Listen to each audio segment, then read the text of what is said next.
ঘটনাটা আমার ছোটবেলার, যখন আমার বয়স 15। আমি তখন আমার বাবার সাথে জমির ফার্ম হাউসে থাকতাম। ফার্ম হাউসে শুধু আমরা দুজনেই থাকতাম, কারণ আমি ছোট থাকতেই আমার মা মারা যান। আমার বন্ধু রাজীব আর বগ্গা আমাদের পাশের ফার্ম হাউসেই থাকত। আশেপাশের ক্ষেতগুলি সব জোয়ারের ফসলে ভরে গিয়েছিল, শস্য দানা পেকে গিয়েছিল এবং পাখিরা সেই শস্য খাওয়ার জন্য ভিড় জমাতে লাগলো। আর এই ব্যাপারটা দেখেই চাষিরা তাদের জমিতে কাকতাড়ুয়া দাঁড় করিয়ে দিল।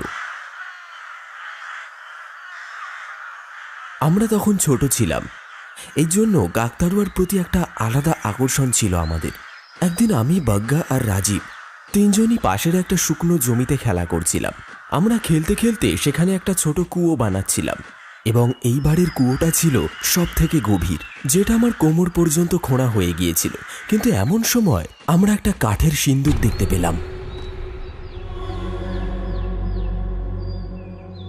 সিন্দুকটার গায়ে লাল সুতো দিয়ে বাঁধা ছিল, কিন্তু বহু বছরের পুরনো হওয়ার কারণে সেই সুতো পচে গিয়েছিল আর আমার একটা মৃদু টানেই সুতোটা ছিঁড়ে যায়।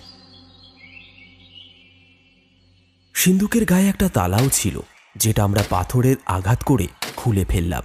প্রচণ্ড কৌতূহলের সাথে সিন্দুকটা খুলতেই ওটার ভেতরে একটা কাপড় খুঁজে পেলাম, যেটা ছেঁড়া ছিল আর রক্তে মাখা ছিল, আর তার সঙ্গে একটা রাক্ষসের মতো ভয়ানক মুখোশ, যার দুটো শিং ছিল আর ছিল তীক্ষ্ণ ধারালো দাঁত, আর ঠিক তার পাশেই একটা ধারালো চাকু। আর এটা দেখতেই আমার মাথায় একটা আইডিয়া আসে, চল একটা কাকতাড়ুয়া বানাই। এই কাপড়টা পরাবো আর ওটাকে আরো ভয়ঙ্কর করতে এই মুখোশটা পরাবো আর হাতে এই চাকু ধরিয়ে দেব। রাজীব আর বগ্গাও রাজি হয়ে যায় আর আমরা সিন্দুকটা নিয়ে আমাদের খেতে গিয়ে পৌঁছই।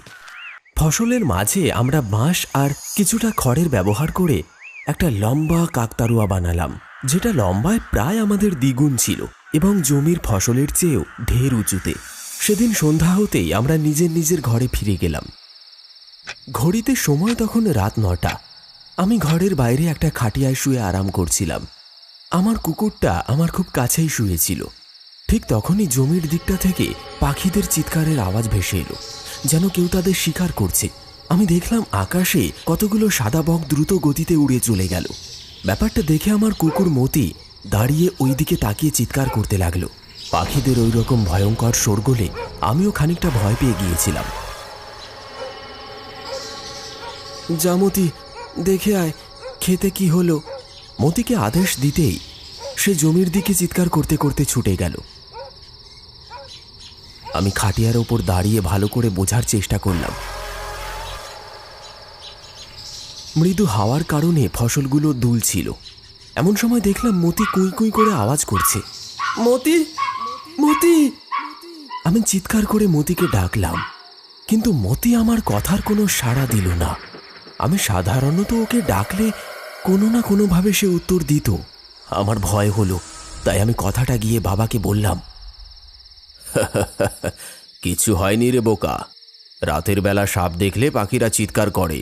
আর রইল মতির কথা, ও একটা কুকুর, এদিক ওদিক ঘোরা ওর স্বভাব, চলে আসবে এক্ষুনি।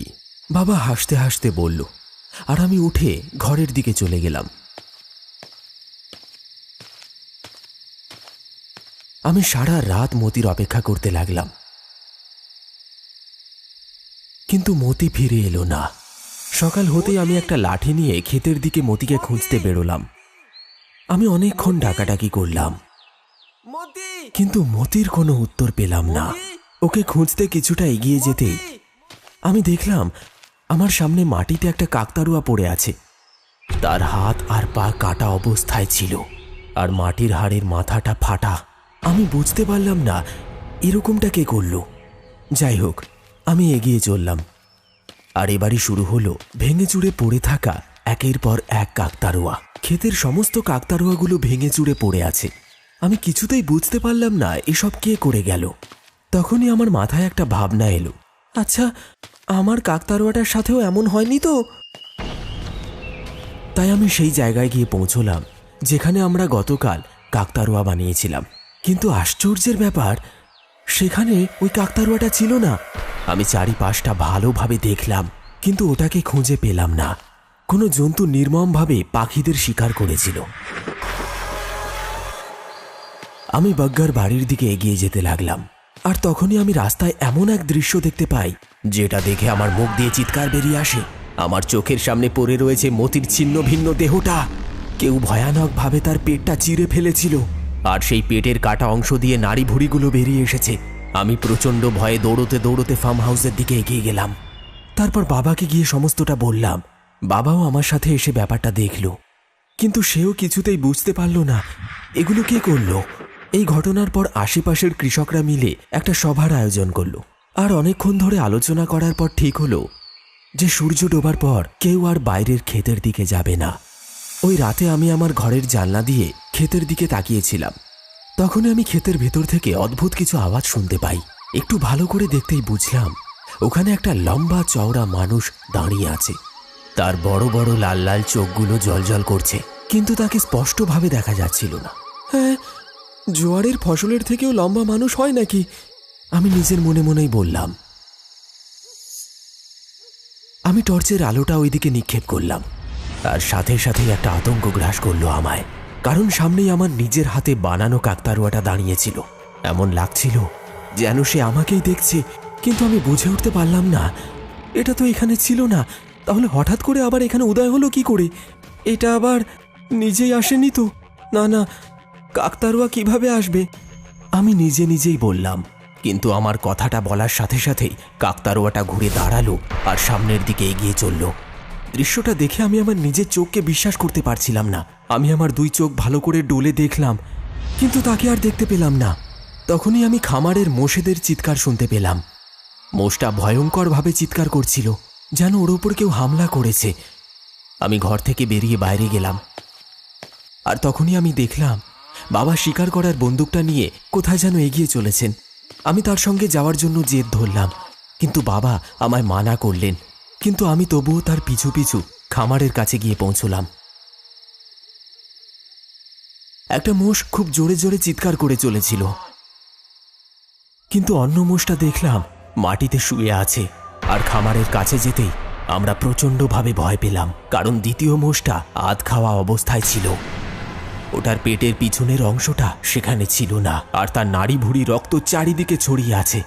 এত বড় মোষের এমন দশা করতে পারে কোন জন্তু? বাবা উদ্বিগ্ন স্বরে বললেন। এমন সময় পাশ থেকে গর্জনের আওয়াজ এলো।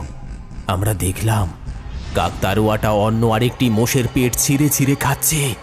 সে গর্জন করতে করতে আমাদের দিকে তাকালো। ভিকু! বাবার মুখ থেকে হঠাৎ করে এই নামটা বেরিয়ে এলো। কাকতাড়ুয়াটাকে জ্যান্ত দেখে আমি ভীষণভাবে অবাক হলাম। আর তখনই কাকতাড়ুয়াটা একটা ধারালো ছুরি নিয়ে বাবার দিকে এগিয়ে গেল, আর বাবা তৎক্ষণাৎ কাকতাড়ুয়ার বুক লক্ষ্য করে গুলি ছুঁড়ে মারলেন। আর এরপরেই কাকতাড়ুয়াটা মাটিতে পড়ে গেল। কাকতাড়ুয়াকে নিঃসার হয়ে পড়ে থাকতে দেখে বাবা আমাকে দূরে দাঁড়াতে বলে নিজে তার দিকে এগিয়ে গেলেন। তারপর তার বুকের ওপর নিজের পা রেখে তার মাথা লক্ষ্য করে আরেকটা গুলি ছুঁড়ে মারলেন, আর অবাক হয়ে জিনিসটাকে দেখতে লাগলেন। বাবা কাকতাড়ুয়ার মুখোশটা ভালো করে দেখলেন, যেন তিনি ওটাকে আগে থেকেই জানতেন। তখনই কাকতাড়ুয়াটার মধ্যে যেন প্রাণ ফিরে আসে। সে বাবার পিঠ লক্ষ্য করে ছুরি গেঁথে দেয়। বাবার যন্ত্রণায় চিৎকার করতে থাকে, বাবু বাবু, সকাল হওয়া পর্যন্ত লুকিয়ে থাক। বাবা কাতর স্বরে বললেন। কাকতাড়ুয়া ভীষণ বড় করে তার মুখটা খুলল, তারপর এক কামড়ে একটা গাজরের মতো বাবার মাথাটা চাবিয়ে খেয়ে নিল। এসব দেখে আমার মুখ দিয়ে চিৎকার বেরিয়ে এলো, আর আমি ঘরের দিকে ছুটতে লাগলাম।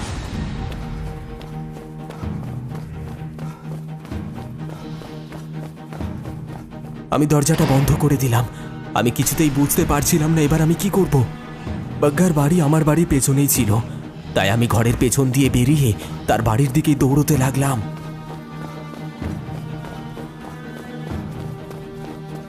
কিছুক্ষণের মধ্যেই আমি বাগ্গার বাড়ির সামনে এলাম, আর সামনের দৃশ্য দেখে আমার হাত পা ঠান্ডা হয়ে গেল, কারণ বাগ্গার বাড়ির ছাদে বাগ্গা আর তার বাবা মায়ের লাশ কাকতাড়ুয়ার মাথার হাড়ির মতো ঝুলছিল। তাদের শরীরের বিভিন্ন জায়গা থেকে মাংস খুবলে নেওয়া হয়েছে। বোঝা যায় কাকতাড়ুয়া তাদের ভয়ানক মৃত্যু দিয়েছে, আর তাদের মাথাগুলো কোনো কাকতাড়ুয়ার মাথাতেই লাগিয়ে দিয়েছিল। এই দৃশ্য দেখে আমি ঠকঠক করে কাঁপতে লাগলাম।